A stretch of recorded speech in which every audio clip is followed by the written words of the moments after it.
Right now, in June 2026, condo buyers in Oakland are losing their deposits, and most of them had no idea it could even happen.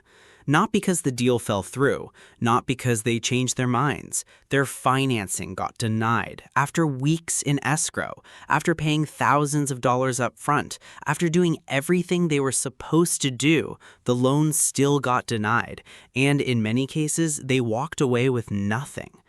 According to Wolf Street's analysis published in May 2026, Oakland's mid-tier condo prices have dropped 31% from their peak. 31%, the single largest condo price decline of any major city tracked in their national data set. And that's before you account for inflation. When you adjust for inflation, the cumulative decline stretches even further back. Oakland condo prices are now sitting at levels last seen in the early 2000s. So there are two separate stories happening here at the same time. One is falling prices. The other, the one that's actually costing buyers real money right now, is a wave of financing denials caused by something most people have never heard of.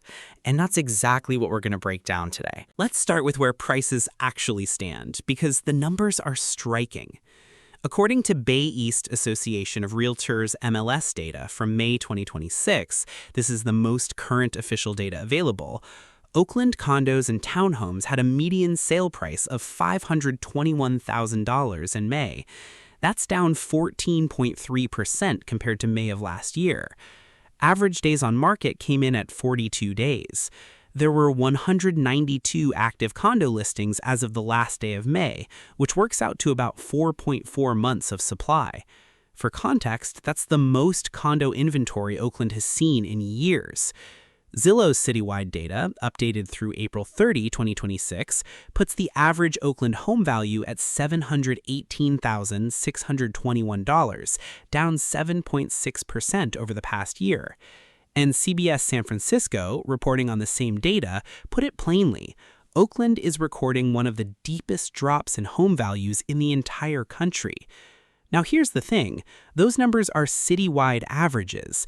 They blend Rockridge, which is still drawing multiple offers, with downtown Oakland, which is a completely different story.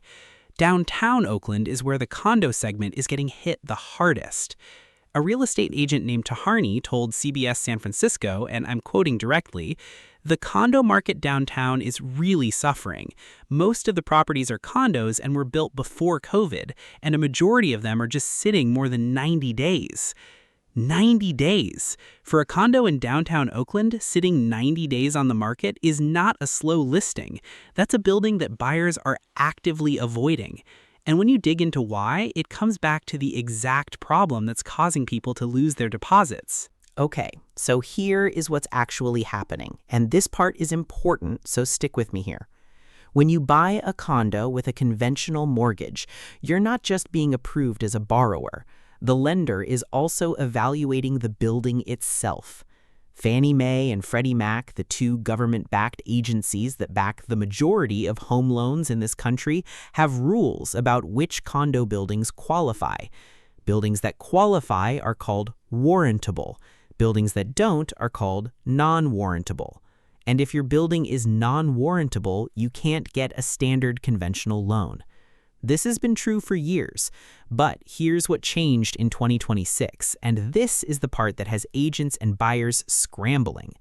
On March 18, 2026, Fannie Mae issued Lender Letter LL 2026-03, and Freddie Mac issued a matching bulletin the same day. The changes were significant. First, starting August 3, 2026, which is less than 2 months from right now, Fannie Mae is eliminating what's called the limited review process. Until now, many established condo buildings could go through a streamlined, faster review when a buyer applied for a loan. That faster process is going away entirely. Every conventional condo loan in a building with more than 10 units now requires a full review. That means lenders have to dig through the HOA's full financial package, budgets, reserve studies, insurance policies, delinquency rates, board minutes, pending assessments, inspection reports for every single transaction. Second, starting January 4th, 2027, the minimum reserve requirement for HOAs goes from 10% to 15% of the building's annual budget. If a building is collecting $1 million a year in assessments, they now need to be setting aside at least $150,000 of that for reserves, up from $100,000. Buildings that fall short risk losing their warrantable status, and when a building loses warrantable status, buyers can't get a conventional loan on any unit in that building. Here's why this matters for Oakland specifically.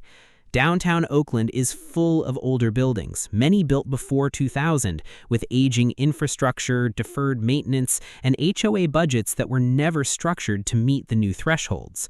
In January 2026, Wolf Street noted that Oakland condo prices had fallen back to early 2000s levels, partly because of problems specific to this segment: rising HOA fees, insurance cost spikes, and buildings starting to show up on Fannie Mae's ineligibility list. And this is where deposits get lost. A buyer signs a purchase contract. They put down a 3% earnest money deposit. On a $521,000 condo, the current median, that's about $15,600. Weeks pass. They're in escrow. Then the lender orders the HOA questionnaire and runs the full review. The underwriter flags a reserve funding problem or finds a pending special assessment or discovers the building's master insurance policy doesn't meet Fannie Mae's deductible requirements. Loan denied. If the buyer's financing contingency has already expired, which happens constantly because buyers waive or shorten contingencies to compete, they can't get their deposit back. That money is gone. Now, let's talk about the second thing catching buyers off guard, because even if you get through the financing hurdle, there's another one waiting: HOA special assessments. Most people, when they look at buying a condo, factor in the monthly HOA fee. Oakland mid-rise HOA fees typically run between $400 and $700 a month, depending on the building and its amenities. What most buyers don't ask about is what's sitting underneath that number. HOAs collect reserves every month to cover future big-ticket repairs: roofs, elevators, parking structures, seismic retrofitting. When they don't collect enough and a major repair hits, they levy a special assessment, which means every unit owner gets a bill on top of their regular dues. That bill can be a few $1,000s. It can also be tens of thousands. Oakland has a specific version of this problem. The city has a mandatory soft-story retrofit ordinance, Ordinance 13516, that requires seismic upgrades for wood frame buildings with vulnerable ground floors. As of 2026, all compliance deadlines for Tier 1, 2, and 3 buildings have passed. Buildings that haven't completed this work are in enforcement territory, and the retrofitting costs, if they haven't been done, fall to the HOA, which means they fall to the unit owners through special assessments. A buyer who doesn't request the HOA's reserve study before signing a contract is essentially buying blind. AmeriSave explained in 2026 that when pending or active assessments, lenders treat them as red flags because they affect the buyer's debt-to-income ratio and can signal deeper financial instability in the building. A pending assessment doesn't just hurt your budget, it can kill your loan entirely. So who is this hitting the hardest? First-time buyers mostly. They're the ones going into contracts without knowing to ask for the reserve study. They're the ones stretching to make the numbers work on a $520,000 condo in downtown Oakland, thinking they're getting a deal compared to where prices were in 2022. They're the ones with financing contingencies that have been shortened or waived to compete, even though the condo segment in Oakland has cooled enough that it's much less competitive than it was 2 or 3 years ago. According to JVM Lending's Oakland Market Report from March 2026, mortgage rates are running in the mid-6% range right now. A conventional 30-year mortgage on a $521,000 condo with 5% down puts your monthly payment around $3,300 before HOA fees, taxes, and insurance. Add a $600 HOA fee, and you're at roughly $4,200 a month. That's a significant payment for a building that may face a special assessment and may not even qualify for a refinance down the road. Redfin's data on the downtown Oakland segment as of early 2026 showed homes selling for about 3% below list price and sitting in average of 74 to 75 days. That's buyer's market territory, yet buyers are still losing deposits because they don't know to check the building before they go under contract. Here's what actually protects you in this market. Get the HOA's financials before you make an offer, not after. Ask for the reserve study. Ask whether the building has a current full review on file with a lender. Ask your mortgage broker to check the building's Fannie Mae status on day one.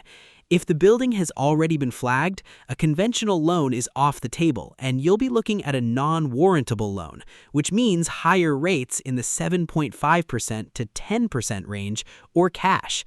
And if you're already in escrow and you haven't checked these things, check them now, before your financing contingency deadline passes. Let's put this all together. Oakland condos are down 31% from their peak, according to Wolf Street's May 2026 data. The downtown segment is sitting over 90 days on market. Fannie Mae just announced rule changes that make building-level financial review mandatory for every conventional condo loan, changes that take effect in 2 months. Reserve requirements are going up, and older Oakland buildings with deferred maintenance and underfunded HOAs are increasingly failing the new standards. Buyers who go under contract without doing their homework on the building, not just on the unit, are the ones losing deposits. It's not because the market surprised them, it's because a rule set they didn't know existed caught up to them in escrow. The data is there. The warnings are there. The question is whether buyers are asking the right questions before they sign anything. Right now, in June 2026, a lot of them still aren't.